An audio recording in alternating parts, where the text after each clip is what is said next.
Comme tous les jours, les soldats du 27e BCA s'entraînent. Aujourd'hui, c'est au Semnos que la 2e compagnie réalise une randonnée. Dans ses rangs, Manon, elle a rejoint le 27 en août 2016. Une évidence pour elle qui est aussi pompier volontaire.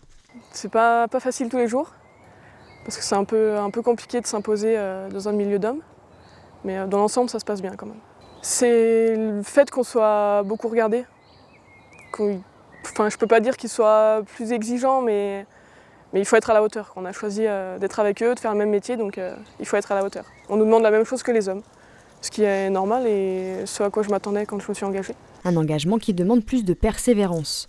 Porter 20 kilos sur le dos reste quoi qu'il arrive moins évident pour une femme. Mais lorsqu'il s'agit de se jeter dans le vide, il n'y a ni homme ni femme. Manon, elle, a déjà une idée précise de son futur dans l'armée. Pour le moment, rester en compagnie de combat, tant que j'y arrive. Après, là, je vais être un peu orientée vers le secourisme. Comme je suis pompier volontaire dans la région aussi, du coup, il m'oriente un peu dans le monitorat secourisme. Et après, par la suite, on verra comment ça se passe. Depuis quelques années, la place des femmes dans l'armée est devenue plus importante. L'armée française est d'ailleurs l'une des plus féminisées au monde avec 215 000 militaires.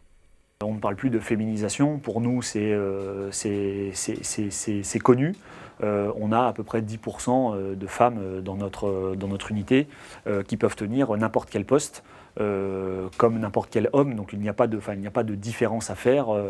Elles sont aussi importantes en tant que ressources humaines que des hommes sur le 27. La féminisation de l'armée n'est donc pas un but à atteindre, mais le reflet d'une réalité où l'égalité homme-femme doit se faire dans n'importe quel domaine. Dans l'armée comme ailleurs, ce n'est pas le sexe qui fait le soldat, mais bel et bien la motivation.